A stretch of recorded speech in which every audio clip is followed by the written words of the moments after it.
So Agastya's philosophy, I think, speaks to the very core of education, which is how do I get a child to be the best version of themselves, and how do I put them through a system that actually results in an individual that is less focused on marks and answerism and more about what it means to be a thriving member of society. And when Ramji and the other founders envisioned Agastya and said, look, we want to do something in education, I think they were struck upon this idea that most of the Indian education system had shifted to a rote learning mode, wherein it was more about how many marks you got, whether you knew the right answers. And here they were saying, can we not flip that across and say, is it not about knowing the right answers, but actually asking the right questions? And I think that's became the core of their mission. And it took a while to evolve into what it eventually became, which was sparking curiosity, nurturing creativity. And then as they pushed these concepts deeper into the education system, what resulted was caring and confidence.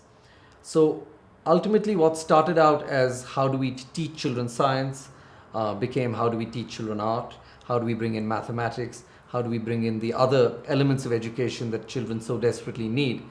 And mostly they were looking at the rural areas, they were looking at government schools, they were looking at underserviced areas of society where children had not had these concepts given to them. So you had children who were given a textbook and said, read what's in the textbook, answer everything as per the textbook, and that will be given marks for. And Agastya was here saying, no, we're going to put the textbook aside, but here's an experiment that teaches you how the solar system works. Or here's a chemistry experiment that teaches you how certain reactions work. And these things became what Ramji, of course, calls pinprick moments. Whereas a child looks at something that they had completely alien concept and decides, yes, I want to know more about that. I want to learn more. I want to explore more. And then Agastya is there to actually bring that and help them. And ultimately, I think what they didn't realize, which is actually what has happened, was the caring and confidence side has become the key output that Agastya has.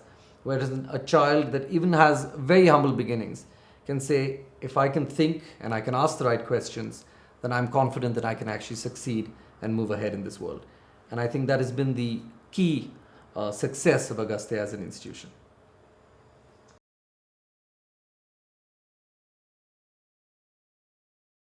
Well, I think Agastya as an organization is quite inspirational in general. In many ways, the story was already there, and I had been fortunate enough to see it unfold from the very beginning.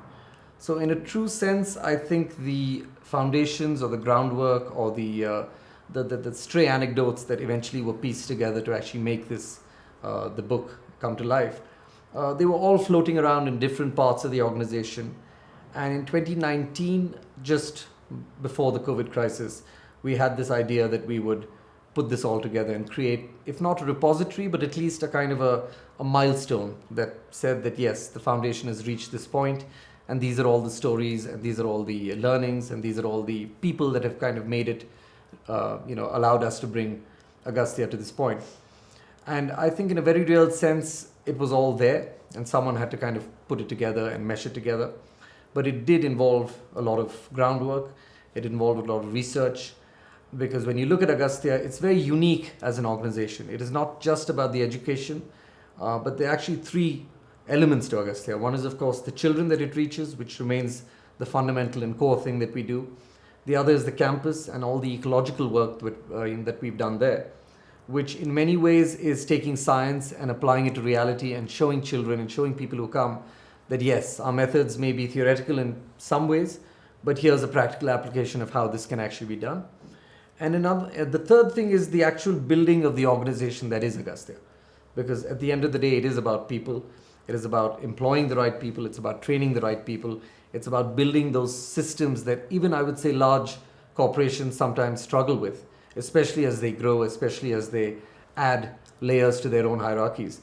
And Agastya has somehow managed to do all these three things in a very, very unique way. I think creativity is, as I always say, isn't really a tagline that they sell. It's really woven into the DNA of Agastya.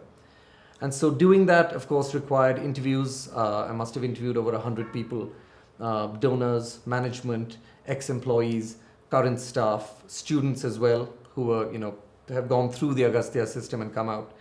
So it's been quite a labor of love in terms of putting it all together. And I hope what has finally come out is something that people can read and appreciate for the value that Agastya has brought to the system of education.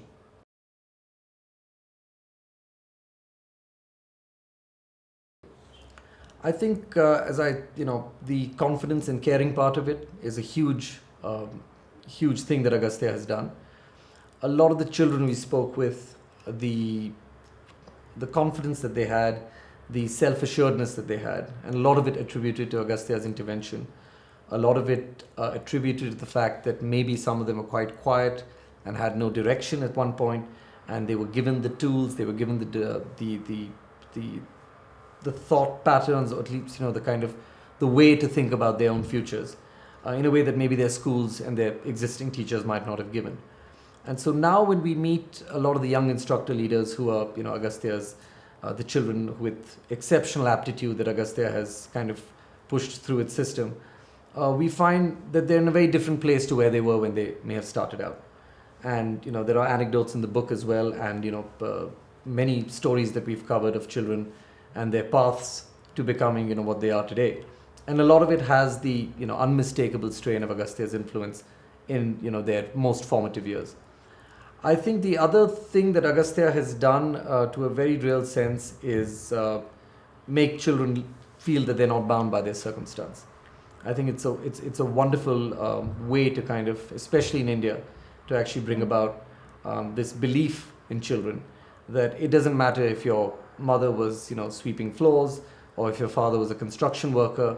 There is literally nowhere you cannot go when you have creativity and curiosity and as your weapons. And a lot of kids have imbibed this, and they've taken it forward, which leads to the other impact that Agastya has, which is in being a force multiplier within the education space, not just with students but with teachers as well. So one of the very early things that Agastya did, which I think has paid rich dividends today, is to say it isn't just about the students. You cannot have inspired students unless you have inspired teachers feeding them the knowledge that they require. And so going back to the teacher training, creating a cadre of teachers that were both motivated and had the resources and the aptitude and the inclination to actually go back into their classrooms and teach, created this virtuous cycle, which helped both in the classroom, and it helped when those teachers then went out, maybe took other jobs, joined other government schools, and said, hey, by the way, there's a foundation that actually helps us be a lot better at this than we are right now.